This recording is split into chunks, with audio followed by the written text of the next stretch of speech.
अस्सलाम वालेकुम स्टूडेंट्स। उम्मीद करता हूँ आप सब खैरियत से होंगे। आज हमारा 10th क्लास का लेक्चर नंबर 2 है।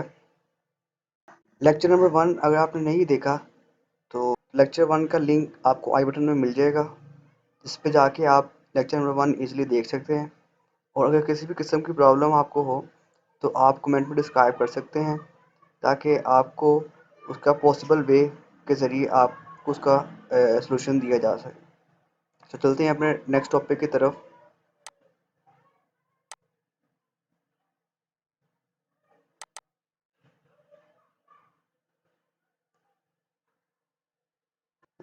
आज के टॉपिक जो हम डिस्कस करेंगे लेक्चर नंबर 2 के अंदर जो है वो है प्रोग्रामिंग बेसिक्स।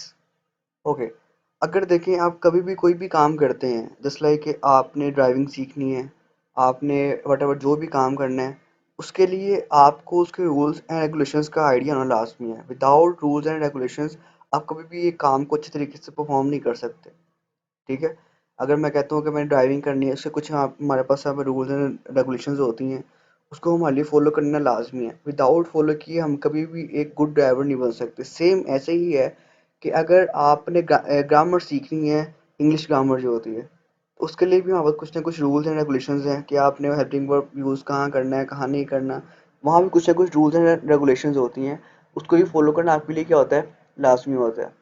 ओके, अब सेम चीज़ ही हमारे पास क्या आती है, प्रोग्रामिंग के अंदर आती है कि अगर आपने एक गुड प्रोग्रामर बनना है या एक प्रोग्रामिंग करनी है या आपने प्रोग्राम्स बनाने हैं, तो आपके पास जो एक फर्स्ट जो आता है वो आता है उसका सेट ऑफ रूल्स। किसी भी प्रोग्रामिंग लैंग्वेज के जो है, हर एक लैंग्वेज की अपने स्पेसिफिक रूल्स एंड रेगुलेशंस होती हैं, जिसको आपको फॉलो करना क्या होता है, लास्ट में होता है। अगर आपने कोई भी प्रोग्रामिंग करनी हो, सी में है, जावा में है, पाइथन में है, जिसमें भी आपने करनी हो, उसके कुछ ना कुछ set of rules and regulations होती हैं, वो फॉलो करना आपके लिए लाजमी होती हैं। विदाउट फॉलो किए आप एक कभी भी गुड प्रोग्राम नहीं बना सकते।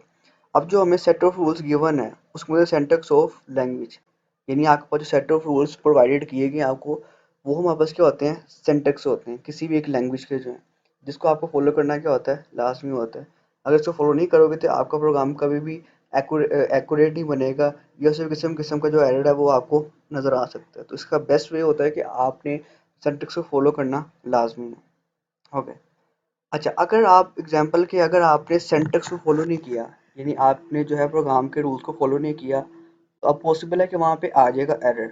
अब जब एरर आएगा तो पॉसिबल उसको हम कहते हैं सिंटैक्स एरर, यानी ऐसा एरर जो ग्रामर या प्रोग्रामिंग ग्रामर के रूल्स को फॉलो ना करने की वजह से जो एरर है, उसको हम कहते हैं प्रोग्राम सिंटैक्स एरर, जो है जो सिंटैक्स को फॉलो ना करने की वजह से आता है।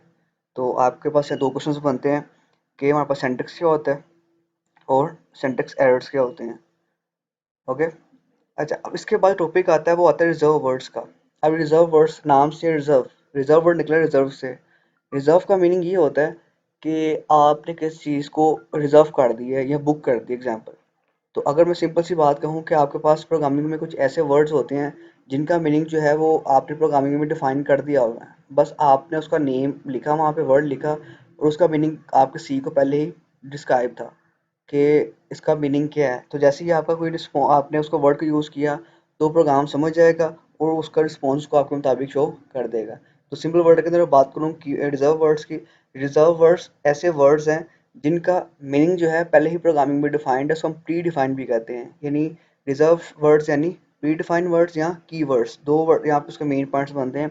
यानी अगर आप रिजर्व वर्ड्स कर दो तब भी ठीक है, की वर्ड्स कर दो तब भी ठीक है, तो दोनों का मीनिंग यहाँ पे सेम है। ऐसे वर्ड्स जिनका मीनिंग वहाँ पे पहले ही प्रोग्रामिंग में डिफाइंड है, उसको कहते हैं रिजर्व वर्ड्स या कीवर्ड्स।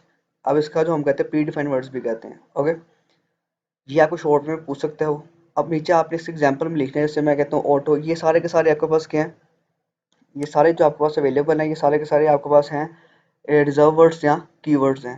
जैसे लाइक कि जो हमने मेन यूज़ करनी है, इनमें से मेन जो बता देता हूँ जो हमने यूज़ करना है, कैरेक्टर फॉर्म आ गया। उसके अलावा हमारे पास यहाँ पे लूप, वैसे लूप के अंदर यूज़ होगा, हम बाद में देखेंगे इसको। जो है एल्स भी यूज़ करोगे आप ज़्यादा, फ्लोट भी करोगे, इफ़ भी करोगे, गो टू भी करोगे, इंट भी करोगे, लॉन्ग भी करोगे, रिटर्न भी करोगे। उसके अलावा साइन भी देखोगे आप लोग, जो है इसको अवॉइड भी देखोगे। तो मेन सारे जो मेन यहाँ बता दिए आप लोगों को, ये सारे के सारे क्या हैं, रिजर्व वर्ड्स यानी कीवर्ड्स हैं। अगर मैं एक को as a variable name use करता हूँ या इसको मैंने वैसे लिखा वहाँ पे, जो तो वहाँ पे आ जाएगा एरर, क्योंकि इनका मीनिंग जो है वो एक स्पेसिफिक फंक्शन के लिए डिस्क्राइब हो गया होगा, स्पेसिफिक काम के लिए उसका जो है ना फंक्शन जो है इसका एक्शन परफॉर्म या वो डिस्क्राइब्ड है, तो अगर इसको मैं एक्स्ट्रा अपने फ़ायदे के लिए यूज़ करना चाहूँगा तो ये कभी भी मेरे जो है ना मेरे लिए यूजेबल नहीं होंगे, इनका मीनिंग जो है वहाँ पे डिफाइंड है। तो मीन्स रिजर्व वर्ड्स क्या होते हैं? ऐसे वर्ड्स जो प्री डिफाइंड है, जिनका मीनिंग पहले ही डिफाइंड है, तो कंपाइलर को जैसे वो वर्ड मिलेगा उसके मुताबिक उसका रिस्पॉन्स बना देगा। इसको कहते हैं रिजर्व वर्ड्स यानी कीवर्ड्स है। नीचे आपके पास एग्जांपल्स ये वाली आ जाएंगी, आपने कुछ यहाँ पे 4-5 एग्जांपल वहाँ पे डिस्क्राइब कर देनी है ताकि आपको एक शॉर्ट कंप्लीट हो जाए। ओके, अब नेक्स्ट टॉपिक यहाँ पे आता है structure of a C program. Just like के आप देखते हो कि आपने कोई भी अगर प्रोग्रामिंग करनी है तो उसका कोडिंग क्या होता है? स्ट्रक्चर फॉर्म होती है। स्ट्रक्चर मीन्स क्या होता है कि फिजिकली प्रोग्राम किस किस पार्ट्स पे कंसिस्ट कर रहा होता है, कि मीन्स एक पार्ट जो है किन चीज़ों पे डिवाइड है, किन पार्ट्स पे डिवाइड है, ताकि आपको वो काम करने में ईजी रहे। अब जाहिर बात है कि अगर मैं कहता हूँ कि एक फंक्शन डिफरेंट पार्ट्स पे डिवाइड है या एक जो है ना प्रोग्राम डिफरेंट पार्ट्स पे डिवाइड है, तो जो पार्ट्स डिवाइड है उसको आप आपके लिए जो है ना यूज़ करना या उसको जो है फुल फिल करना आपके लिए क्या है? कंपलसरी है। तो इसके लिए हमारे पास जो बेस्ट होता है उसको हम कहते हैं structure of a C program, ताकि आपको हर एक चीज़ यहाँ डिफाइन कर दी जाए ताकि आप उसको इजीली क्लियर कर सकें। ठीक है। अच्छा, अब स्ट्रक्चर हम समझते हैं कि हमारे पास जो है सी लैंग्वेज जो है किन किन पार्ट्स पे कंसिस्ट कर रही है। हमारे पास बेसिक 3 पार्ट्स हैं जो स्ट्रक्चर जो है structure of a C program के जो है लिंक है सेक्शन और हेडर सेक्शन जो है, सेकंड मेन सेक्शन और बॉडी ऑफ मेन फंक्शन। ठीक है। अच्छा, अब ये जो है ना आपके 3 पार्ट्स हैं आपके एक प्रोग्राम के जो। ठीक है। अब फर्स्ट जो मेरे पास हेडर पार्ट आता है, अगर मैं आपको यहाँ पे दिखा दूँ ज़रा एक दफ़ा,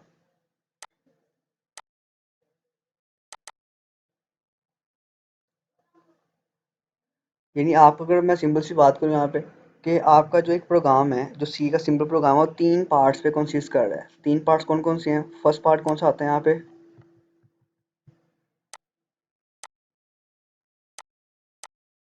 हेड सेक्शन है। हेड में क्या था?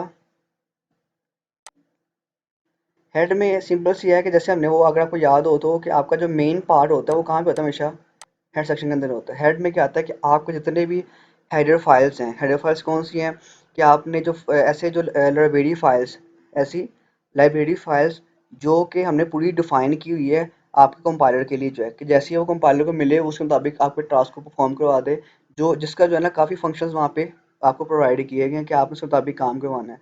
तो हम उसको कहाँ ऐड करेंगे? हमेशा हेडर फाइल में इंक्लूड करेंगे ताकि आपका जो प्रोग्राम है उसको पता हो कि वहाँ फाइल्स में बेसिक वो फंक्शंस होंगे जिनका मीनिंग, जिन फंक्शंस का मीनिंग वहाँ डिफाइंड है कि आपने बस कॉल किया उसको टास्क को परफॉर्म करवाने के लिए जो है। ये हेडर फाइल प्रोग्राम में फाइल्स को इंक्लूड करती है। कौन सी फाइल्स को? लाइब्रेरी फाइल्स को। कौन सी फाइल्स? लाइब्रेरी फाइल्स को। यानी ऐसी फाइल जो कि पहले ही बनी पड़ी हुई हैं, बस आपने उसको इसको में इंक्लूड किया प्रोग्राम के अंदर जो with the help of header section जो है, ताकि आपका काम इजीली परफॉर्म वहाँ पे हो पाए। अच्छा, आप इंक्लूड कैसे करते हैं? अब मैंने कहा कि फाइल को हम लोग यहाँ पे ऐड करते हैं, इंक्लूड करते हैं। तो इंक्लूड का प्रोसेस क्या होता है? हमेशा कि आपने बताना है यहाँ पे ऐश इंक्लूड, ताकि आपको पता चलेगा आपकी लाइब्रेरी फाइल का जो भी नेम होगा यहाँ पे जो। ठीक है। तो मीन्स ये आपकी हेल्प कर रहा है किस चीज़ के लिए? तो आपके पास किसकी हेल्प कर रहा है ये? इंक्लूड जो है फाइल करा के आपके फाइल का हेडर नेम आ जाएगा, जो फाइल का नेम जो होगा यहाँ पे जो, ताकि आपको यहाँ पे फाइल इंक्लूड करने में ईजी रहे। यहाँ वेरी फाइल का जो है आप बता देंगे आपने कौन सी फाइल को यहाँ पे इंक्लूड करना है। तो मीन्स ये हमारे पास क्या होगा? आपके पास हेड सेक्शन होगा कि हम एक फाइल को इंक्लूड कर रहे हैं कहाँ पे? आपके प्रोग्राम के अंदर जो है। तो ये हमारे पास क्या था? ये फर्स्ट पार्ट था किसका? आपके structure of a C program का जो है। तो फर्स्ट सकते हैं। ओके। अब अगर मैं इसके बाद बात करूँ सेकंड पॉइंट की, सेकंड पॉइंट था यहाँ पे मेन सेक्शन। मेन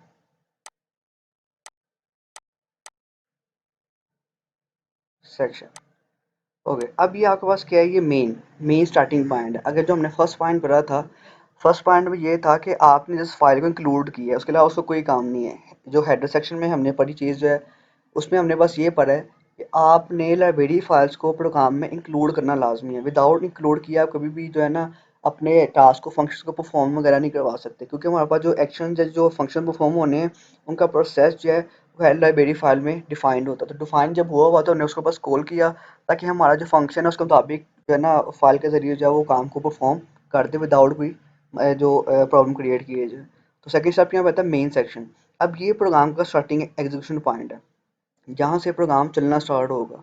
वो फर्स्ट था फाइल इंक्लूड की। सेकंड पॉइंट क्या है, मेन सेक्शन, यानी आपका प्रोग्राम यहाँ से चलना स्टार्ट हो जाएगा, एग्जीक्यूट होना यहाँ पे स्टार्ट होगा, यानी आपका स्टार्टिंग पॉइंट है। क्या चीज़ है ये? स्टार्टिंग पॉइंट ऑफ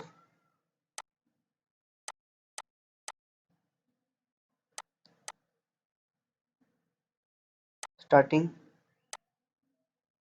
पॉइंट है किस चीज़ का? एग्जीक्यूट होने का। यानी आपका प्रोग्राम कंपाइलर जो है प्रोसेस इसको जो कंपाइल करना स्टार्ट कहाँ से करेगा? हमेशा मेन सेक्शन से करेगा, ठीक है। अच्छा, अब मेन सेक्शन क्या चीज़ है? Starting point of an execution. Clear है? अगर हम एग्जांपल होते हैं, यहाँ पे आता है आपके पास रिटर्न। अगर मैं बात करूँ कि इसका फंक्शन क्या होता है, तो वो होता है हमारे पास सिंपली वॉइड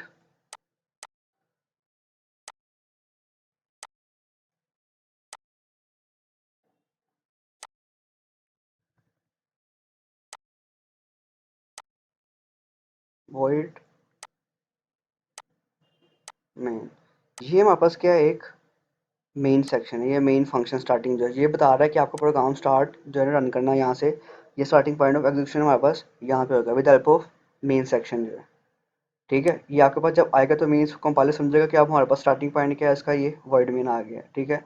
अब एक और चीज़, अब और चीज़ यहाँ पे आती है, शायद आपको आपके टीचर्स ने गाइड ना किया होता है। यहाँ पे वर्ड का मीनिंग होता है नथिंग, यानी अगर आप इसको यूज़ करते हो तो इसका मीनिंग होता है नथिंग, कि आपको कोई इसका रिस्पॉन्स बैक नहीं मिलेगा, आपको से कोई पॉसिबल जो है ना वे से आपके आउटपुट इसकी नहीं मिलेगी। तो word means nothing,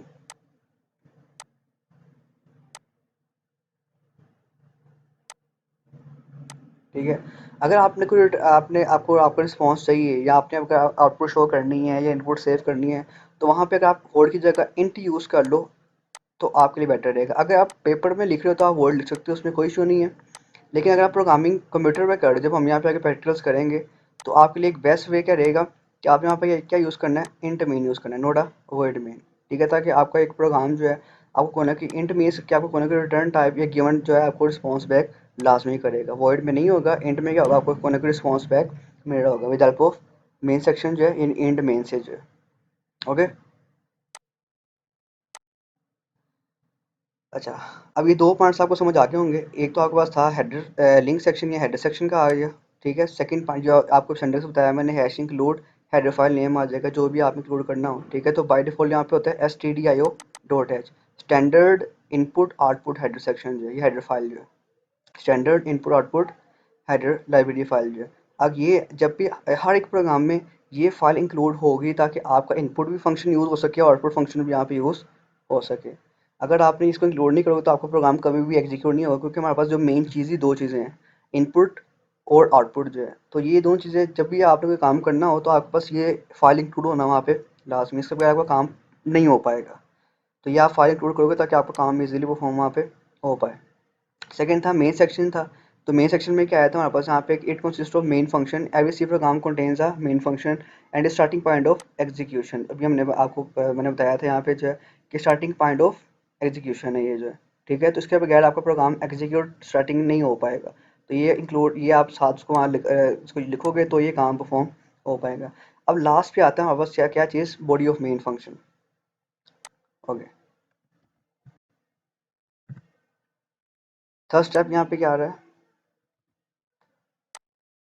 third step यहाँ पे आ रहा है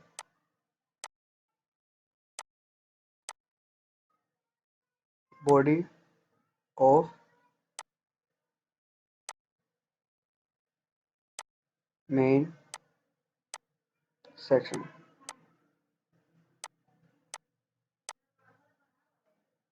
बॉडी ऑफ मेन सेक्शन। अच्छा, अब इसका मीनिंग क्या है? बॉडी ऑफ मेन सेक्शन का मीनिंग यहाँ पे ये है कि अभी हमने ऊपर पढ़ा था हमने मेन सेक्शन जो है, मेन सेक्शन क्या था? Setting point of execution. Without main section आपका प्रोग्राम कभी भी एग्जीक्यूशन स्टार्ट नहीं करेगा। अच्छा, अब मुझे बताओ कि प्रोग्राम बेसिक है क्या था? प्रोग्राम था सेट ऑफ इंस्ट्रक्शंस या सीरीज ऑफ इंस्ट्रक्शन। आपने कंप्यूटर को बताना कि मैंने काम किस तरह करवाना है, तो आपने क्या किया? उसको डिफरेंट इंस्ट्रक्शंस प्रोवाइड की कि आप ये काम ऐसे ऐसे आपने आप काम को परफॉर्म करवाना है। अब सारी की सारी क्या है?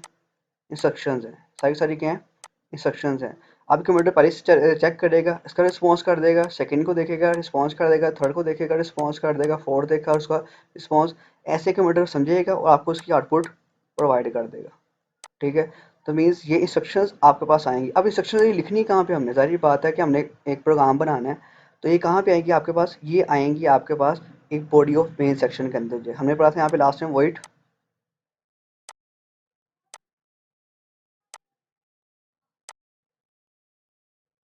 मेन था। अच्छा, अब ये हमारे पास था स्टार्टिंग पॉइंट ऑफ एग्जीक्यूशन जो है। अब आपकी बॉडी क्या होगी, इसके बाद एक ब्रैकेट है, ये कर्ली ब्रेसेस है, ठीक है।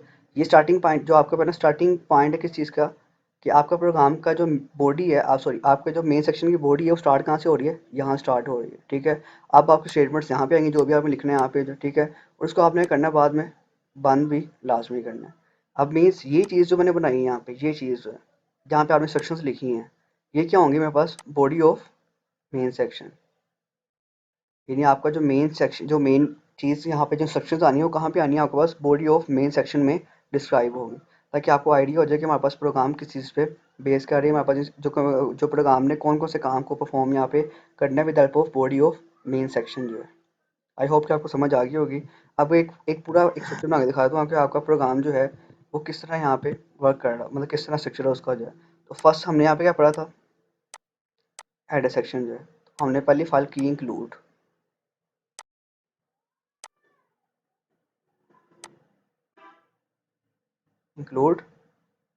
आगे आ गया उसका नेम जो है, तो हमने पढ़ा था यहाँ पे बाय डिफ़ॉल्ट एक तो आएगा हमारे पास stdio डॉट एच। उसके बाद क्या आएगा हमारे पास, मेन फंक्शन यानी वॉइड मेन, ये आ गया इसका ब्रैकेट्स आ गई आगे, आगे इसकी बॉडी आ गई। अब बॉडी में आपने क्या लिखना है, सारी की सारी सेक्शंस लिखनी है। एक छोटी सी बात, आपने हर एक सेक्शंस को एंड करना है with help of semi colon जो है, इसका भी ख्याल करना है। ये बहुत ज़्यादा एरर्स बच्चे जो है इसको फेस करते हैं कि आपका हर एक प्रोग्राम किस पे एंड हो, सेमी कॉलन पे, किस पे, सेमी कॉलन पे एंड हो, ताकि आपके प्रोग्राम को आइडिया हो कि हमारा इस स्ट्रक्चर जहाँ पे एंड हो रही है, ताकि उसका रिस्पॉन्स आपको मिल सके। यानी ये अगर आपकी स्टेटमेंट वन चल रही है तो यहाँ तक आके क्या हुई है, खत्म हो गई, फिर सेकंड चली वो यहाँ पे आके एंड होगी, थर्ड चली यहाँ पे एंड होगी, और ये जब चली तो ये भी आके यहाँ पे एंड होगी। और जब आपके स्ट्रक्चर सारी कंप्लीट हो जाए, स्टेटमेंट सारी कंप्लीट हो जाए, तो आपके पास ये प्रोग्राम भी क्या हो जाएगा, यहाँ पे एंड हो जाएगा। ये एक स्ट्रक्चर है पूरा का पूरा जो है सी प्रोग्राम का, तीन part, header section, main section and body of main section, starting point और एंडिंग पॉइंट है। अब एक और चीज़, अब ये जो मेरे पास दो ब्रैकेट्स हैं, इसको हम कंप्यूटर के अंदर या प्रोग्राम के अंदर कहते हैं डेलीमीटर्स कहते हैं। क्या कहते हैं, डेलीमीटर्स,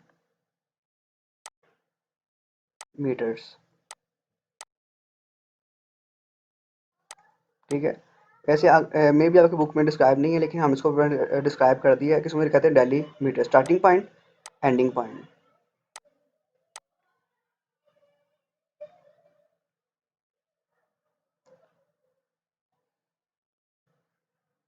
ओके, अब देखें ज़रा, आपको नज़र आ रहा होगा तो देखो एक इंस्ट्रक्शन लिखी है उसने प्रिंट एफ की। अब प्रिंट एफ क्या है, एक आउटपुट स्टेटमेंट है कि आपको कोई ना कोई रिस्पॉन्स उसने किया है, आउटपुट शो की है, क्या चीज़, हेलो वर्ड की जो है। अब नेक्स्ट पेज पे आते हैं, ज़रा यहाँ पे आपको डिस्क्राइब करता हूँ मैं। ये identifying different parts of following C program जो है। अब एक एग्जांपल दी है उसने एक प्रोग्राम की जो है। अब प्रोग्राम एग्जांपल क्या लिखी है उसने, फर्स्ट फाइल कौन सी आ गई है, फर्स्ट फाइल हेडर सेक्शन जो है, जहाँ पर मैंने S T D I road H को इंक्लूड किया है। ये एक चीज़ याद रखिएगा आप लोग जो है, कि ये फाइल जो है, ये जो हेडर सेक्शन जो है S T D I road H, हर प्रोग्राम में स्टार्टिंग पे लाजमी आएगा, इसके बगैर प्रोग्राम कभी एग्जीक्यूट नहीं करेगा। सेकेंड चीज़, हैश इंक्लूड कोइन रोड एच, ये तब यूज़ करना है जब आपने गेट सी एच को यूज़ करना हो, तो ये बताऊंगा आगे जाके गेट सी एच क्या चीज़ है, ठीक है। एक सिंपल सी बात, जब भी आपने ये गेट सी एच यूज़ करना है, गेट सी एच या गेट सी एच ई, तो आपने ये फाइल वहाँ पे इंक्लूड लाजमी करनी है। कौन सी है, hash include conio dot h, conio means console, C O N means console, I O means input output जो है। तो मीन्स जब भी आपने गेट से यूज़ किया तो आपने यहाँ पे क्या यूज़ करना है, conio डॉट एच यूज़ करना लाजमी है, ठीक है। अब उसके बाद मेरे पास मेन सेक्शन आ गया, वर्ड मेन। अब इसकी बॉडी डेलीमीटर्स आ गए, स्टार्टिंग पॉइंट और एंडिंग पॉइंट। उसके बाद अंदर स्टेटमेंट्स आ गई, क्या आ गया, print F I am student of class 10th, ठीक है, स्टेटमेंट आ गई। अब प्रिंट एफ जो है, प्रिंट फॉर्मेट, ये फंक्शन है, print format, print means print कर देना, आउटपुट शो करना, एफ मीन्स फॉर्मेट, और ये फंक्शन है। प्रिंट एफ क्या है, एक फंक्शन है। अब इसमें जो भी आप लिखोगे कोटेशन मार्क्स के अंदर जो है, यानी प्रिंट एफ ब्रैकेट्स, ठीक है, कोटेशन मार्क आई एम, अब आई से लेके 10th तक जो है, 10th जो है, यहाँ तक आपको सेम एज इट आउटपुट मिली स्क्रीन के ऊपर जो है, ठीक है। यानी प्रिंट एफ, अब जब आपने किया कि ये जब इंस्ट्रक्शन चलेगी, इसका रिस्पॉन्स आएगा I am student of class 10th।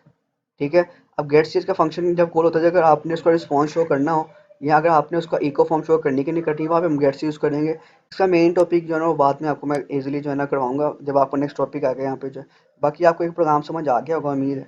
तो आपका जो है यहाँ पे ये भी मेन के लिए काफ़ी कंपलसरी है, तो आपने इसको फोकस करना है लाजमी। और अगर किसी भी किस्म की आपको प्रॉब्लम यहाँ पे फेस करोगे तो आप कमेंट में डिस्क्राइब कीजिएगा।